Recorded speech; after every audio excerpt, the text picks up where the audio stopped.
இன்றைய நாளுக்குரிய வார்த்தை சங்கீதம் 119வது அதிகாரம் 66வது வசனம். உத்தம நிதானிப்பையும் அறிவையும் எனக்கு போதித்தருளும், உம்முடைய கற்பனைகளின் பேரில் விசுவாசமாயிருக்கிறேன். இவ்விதமாக சங்கீதக்காரன் சொல்லியிருக்கிறான், எனக்கு உத்தம நிதானிப்பையும் அறிவையும் எனக்கு போதித்தருளும். இன்றைக்கு நம்முடைய வாழ்க்கையில் நம்முடைய காரியங்களை குறித்து ஒரு முடிவை எடுக்க வேண்டும் என்றால் உத்தம நிதானிப்பு நமக்கு வேணும். சில பேரை நீங்கள் பார்த்தீங்கன்னா ஒரு காரியத்தை குறித்து முடிவெடுக்க வேண்டும் என்றால் ரொம்ப படபடப்பாக இருப்பாங்க, அவங்களுக்கு நிதானமே இருக்காது.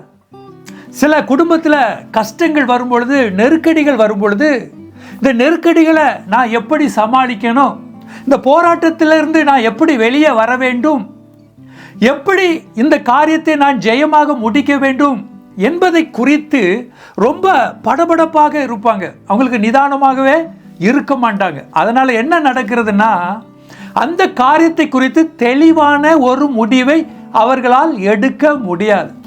இங்கிலீஷ் பைபிளில் நீங்கள் பார்த்தீங்கன்னா, teach me the good judgement and knowledge, அதாவது நல்ல முடிவையும் நல்ல அறிவையும் எனக்கு போதித்தரல். ஒரு காரியத்தை குறித்து நல்லதொரு முடிவை எடுக்க வேண்டும் என்றால் நமக்கு நிதானம் ரொம்ப ரொம்ப முக்கியங்க.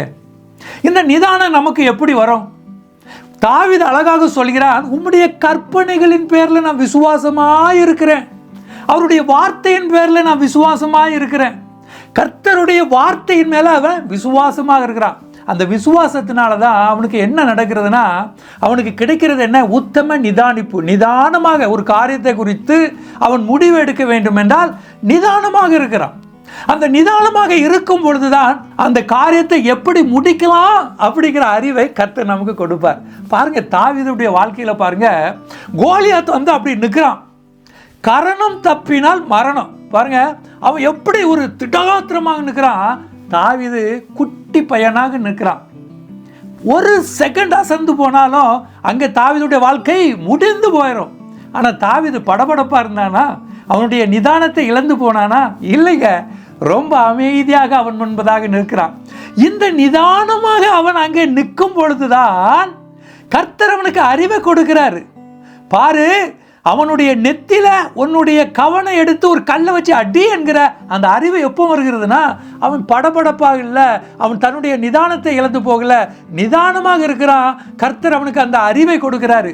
எப்படி அவன் நிதானமாக இருக்க முடிந்தது என்றால் கர்த்தர் பேரில் வைத்த விசுவாசம். இதை கேட்டுக்கொண்டிருக்கிற என் அன்பு தேவ ஜனமே, இந்த கால வேளையிலும் கூட நீங்கள் அநேக காரியங்களில் முடிவு எடுப்பதற்கு நீங்கள் திகைத்து போய் நின்று கொண்டு இருக்கலாம். இல்லைனா உங்களுடைய வாழ்க்கையில் கோலியாத் மாதிரி ஒரு போராட்டம் வருது, இந்த போராட்டம் என்னை அழிச்சு போட்டுரும், இந்த நெருக்கம் என்னை அழித்து போட்டு விடும், நான் எப்படி இதிலிருந்து தப்பிப்பது என்று சொல்லி படபடப்பாக இருக்கிறீங்களா? இல்லைனா உங்கள் நிதானத்தை இழந்து போய் இந்த கால வேளையில் காணப்படுகிறீர்களா? கவலையே வேண்டாம். நீங்கள் செய்ய வேண்டியது ஒன்றே ஒன்று தான். தாவீது என்ன செஞ்சா? கர்த்தர் பேரில் விசுவாசத்தை வச்சாங்க. அதே போல இந்த காலை வேளையிலும் ஏசப்பா மேலே நீங்கள் விசுவாசம் வைங்க. என் ஏசப்பா எல்லாம் பார்த்துக்கொள்வார், என் ஏசப்பா எனக்கு நடத்துவார். இப்படி நீங்கள் விசுவாசம் வைக்கும் பொழுது உங்களுக்கு அருமையான ஒரு நிதானத்தை கொடுப்பார். அந்த காரியத்தை குறித்ததான ஒரு நிதானம். இந்த நிதானம் உங்களுடைய வாழ்க்கையில் வந்துருச்சுன்னா உங்கள் இருதயம் சலசலப்பு இல்லாமல் அமைதியாக இருக்கும். அந்த அமைதியான இருதயத்தில் தான் கர்த்தர் நல்ல ஒரு அறிவை தருவார். கர்த்தர் ஒரு நல்ல ஒரு முடிவை எடுக்கக்கூடிய அந்த திட்டங்களை உங்களுக்கு கொடுப்பார். இந்த கால வேளையில் இதை பார்த்து கொண்டிருக்கிற என் அன்பு தேவஜனமே, நீங்கள் செய்ய வேண்டியது ஒன்றே ஒன்று தான். தாவீது என்ன செஞ்சான்? அவருடைய கற்பனைகளின் பேரில் விசுவாசமாக இருந்தான். அதே போல தான் நீங்கள் செய்ய வேண்டியது ஒன்றே ஒன்று தான். ஏசப்பா மேலே நீங்கள் விசுவாசம் வைங்க. அப்படி நீங்கள் விசுவாசம் வைக்கும் பொழுது ஏசப்பா உங்களுடைய இருதயம் படபடப்பாக இல்லாமல் நிதானமாக இருக்கக்கூடிய அந்த கிருபையை தந்து, நல்ல ஒரு அறிவை தந்து, உங்களுடைய காரியத்தில் வெற்றி எடுக்கக்கூடிய திட்டங்களை அவர் நிச்சயமாக உங்களுக்கு தருவார். விசுவாசிக்கிறீங்களா? ஜெபிப்போம்.